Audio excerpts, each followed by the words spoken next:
আজকের গল্পটা জলপাইগুড়ির রাস্তার গল্প। যাওয়ার পথে একই ঘটল, এসো শুনি। রাতের ট্রেন ছিল গাড়ি থেকে যখন আমি নিউ জলপাইগুড়ি স্টেশনে নামি, রাত তখন ঠিক একটা। যাত্রীদের স্টেশনে নামিয়ে দিয়ে রেল গাড়িটি আবার চলতে লাগলো। আমার সহযাত্রীদের বেশিরভাগ জনই আত্মীয়দের সঙ্গে চলে গেলেন। আমি মামাদের সারপ্রাইজ দিব বলে ফোন করিনি। সঙ্গে থাকা ব্যাগ দুটির একটি কাঁধে ঝুলিয়ে অপরটি হাতে নিয়ে স্টেশন মাস্টারের রুমের দিকে গেলাম। ভিতরে ঢুকতে দেখি সেখানে একজন লোক বসে আছে। উনি হয়তো স্টেশন মাস্টার। তাকে গিয়ে জিজ্ঞেস করলাম, এখান থেকে জলপাইগুড়ি কত দূর? তিনি উত্তর দিলেন, এখান থেকে জলপাইগুড়ি 40 কিলোমিটার রাস্তা। আমি তাকে বলি, এখন কোনো গাড়ি পাওয়া যাবে কিনা? তিনি বললেন, কিছুক্ষণ আগেই একটি গাড়ি জলপাইগুড়ির উদ্দেশ্যে রওনা দিয়েছে। এত রাতে এখান থেকে জলপাইগুড়ি যাওয়ার আর কোনো গাড়ি পাওয়া যাবে না, তাই রাতটা কষ্ট করে এখানে কাটাতে। তার সাথে কথা শেষ করে ওই রুম থেকে বের হয়ে গেলাম। বাইরে এসে দেখি চারপাশটা কেমন ফাঁকা ফাঁকা, কোনো মানুষজন নেই। পাশের ওয়েটিং রুমে গিয়ে একটি চেয়ারে বসলাম। ভাবলাম মামাদের ফোন করে জানিয়ে দিই, তারা যেন আমাকে নিতে আসে। কিন্তু কি ঝামেলা দেখুন, মোবাইলটিরও ব্যাটারি শেষ। আর কোনো উপায় না দেখে চিন্তা করলাম, কোনো মতে আজ রাতটা এখানে কাটিয়ে কাল সকালের দিকে জলপাইগুড়ির উদ্দেশ্যে রওনা হব। দেয়ালে ঝুলে থাকা ঘড়ির দিকে তাকিয়ে দেখি রাত 1:30 বেজে গেছে। আর মাত্র 3-4 ঘন্টা কোনোমতে কাটিয়ে দিই। চোখে একটু একটু ঘুম ঘুম ভাব, তাই চোখ বন্ধ করে বসে রইলাম। হঠাৎ এমন সময় একজন লোক এসে উপস্থিত। এসে বলল, স্যার কোথায় যাবেন? জলপাইগুড়ি যাব। কিন্তু তুমি কে? আমার নাম নরেশ, এই এলাকায় গাড়ি চালাই। ও তাই নাকি? আচ্ছা, তুমি কি জলপাইগুড়ি যাবে? হ্যাঁ স্যার যাব, চলেন। মনে মনে চিন্তা করলাম, কষ্ট করে স্টেশনে রাত কাটার চেয়ে গন্তব্যে চলে যাওয়া ভালো। তাই ব্যাগটা হাতে নিয়ে বলি, চল নরেশ। মনে মনে ভাবলাম, যাক ভালোই হলো। হাঁটতে হাঁটতে নরেশের গাড়ির সামনে গেলাম। সেখানে গিয়ে দেখি একজন লোক আগে থেকে সিটের উপর বসে আছে। লোকটি সমস্ত শরীর চাদর দিয়ে ঢেকে রেখেছে। চেহারাটা পর্যন্ত ভালো করে দেখা যাচ্ছে না। আমি কোনো কথা না বলে লোকটার পাশে গিয়ে বসলাম। তারপরে নরেশ গাড়ি চালাতে শুরু করে। প্রায় 20 মিনিট আসার পরে আমরা একটি পিচের রাস্তায় উঠলাম। সেই রাস্তার দুই পাশে ছিল বিস্তৃত ধান ক্ষেত। আমার মনে হচ্ছে এই জায়গাটির নাম বেলাকোবা। যত দূরে চোখ যায় শুধু হলুদ পাকা ধান, আর চাঁদের আলোয় সুন্দর লাগছে দেখে।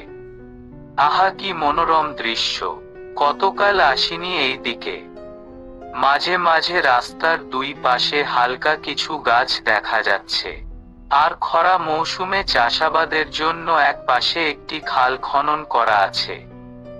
আকাশে হালকা চাঁদের আলো, তারপরেও চারপাশটা বেশ পরিষ্কার দেখা যাচ্ছে। আশেপাশে কোনো জনবসতি নেই, তাই চারদিকে শুধু ঝিঝি পোকার শব্দ ছাড়া কিছুই শোনা যাচ্ছে না। মাঝে মাঝে দূর থেকে একটি খেক শেয়ালের ডাক কানে ভেসে আসছে। কার্তিক মাসের শেষের দিকে, তাই হালকা একটু শীত পড়ছে। মাঝে মাঝে হিমেল হাওয়া শরীরে কাঁপন ধরিয়ে দিচ্ছে, তাই ব্যাগ থেকে জ্যাকেট নিয়ে গায়ে জড়িয়ে নিলাম। একটু পরে নরেশ জিজ্ঞেস করে, স্যার জলপাইগুড়িতে আপনার কে থাকে? আমি বললাম, জলপাইগুড়িতে আমার মামা বাড়ি।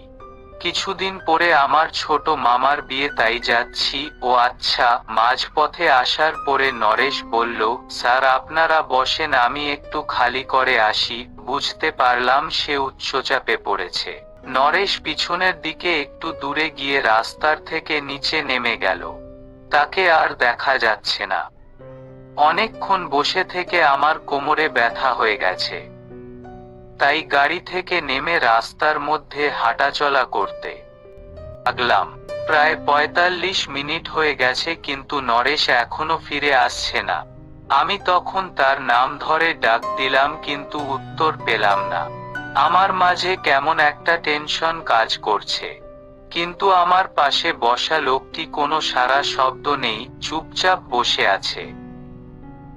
ব্যাগ থেকে তখন টর্চ লাইটটা নিয়ে আস্তে আস্তে আলের নিচের দিকে গেলাম, কিন্তু সেখানে গিয়ে কিছুই দেখতে পেলাম না। আস্তে আস্তে আরো একটু সামনে গেলাম। হঠাৎ লক্ষ্য করলাম খালের জলের রং কেমন যেন একটু লালচে দেখাচ্ছে। আরেকটু এগিয়ে গিয়ে আমার মনে হলো আলের পাশে কার যেন লাশ পড়ে আছে। কাছে গিয়ে দেখি এটি নরেশের লাশ। হে ভগবান, কে যেন তাকে গলা কেটে হত্যা করেছে। আর তার রক্ত গড়িয়ে খালের জলে মিশে সেটিও লাল হয়ে গেছে।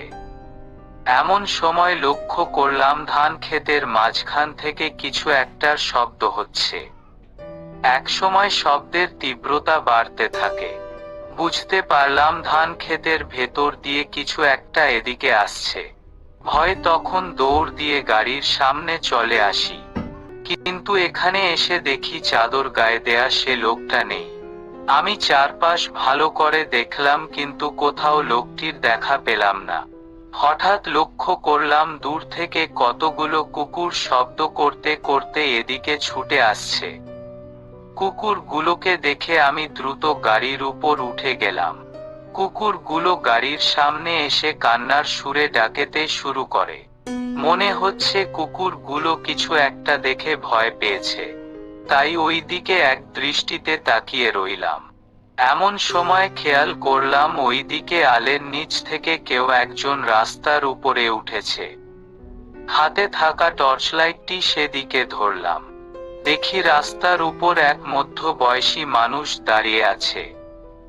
মুখে আর পোশাকে রক্ত মাখা দাগ।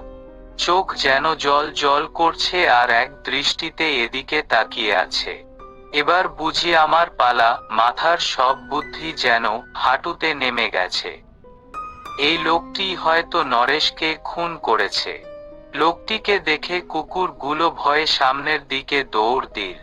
আমি তখন কি করব বুঝে উঠতে পারছিলাম না। এদিকে এই ভয়ানক দৃশ্য দেখে আমার হার্টবিট খুব বেড়ে গেছে। চিন্তা করলাম ভাগ্যে যা থাকে থাকুক, ব্যাগটা নিয়ে সামনের দিকে দৌড় দেব। কারণ এই ব্যাগটিতেই আছে নতুন মামির জন্য এক বিশেষ ডায়মন্ড জুয়েলারি। তাই ব্যাগটি হাতে নিয়ে দিলাম একটা দৌড়। কিছু দূর আসার পরে খেয়াল করলাম সামনে দিয়ে একজন লোক হেঁটে যাচ্ছে।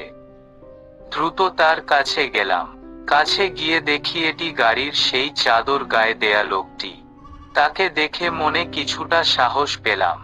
লোকটিকে বললাম, দাদা আপনি হেঁটে চলে আসলেন, ওই দিকে কে যেন নরেশ ড্রাইভারকে খুন করেছে।